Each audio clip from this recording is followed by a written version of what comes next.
Hello mga ka-Antrip, good morning po! So ayan, birthday ngayon ni Andre, ang aming panganay na super lovable at napakabait naming panganay na si Andre. So syempre, ayan, umpisahan natin, maaga pa kami nag-prepare. Hindi naman sobrang aga kasi plano naming i-surprise si Andre sa kanilang school. Sigurado matutuwa yon. Hindi niya alam na na magdadala kami ng merienda. So ayan, ito nga may juice and then sliced bread at saka ay nagpansit si Bait ng 3 kilo yata or 4 na kilo. Ayan, syempre si Bait yan ang pangmalakasang kusina na ang kusina natin.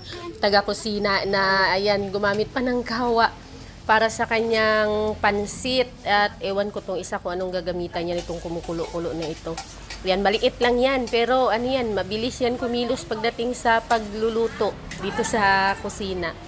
Ayan, at siya talaga yung nagaluto ng mga ganyan-ganyan kasi maliit man yan pero mabilis yan. Kaya ayan, ngayon, ayan, tapos nang iluto ni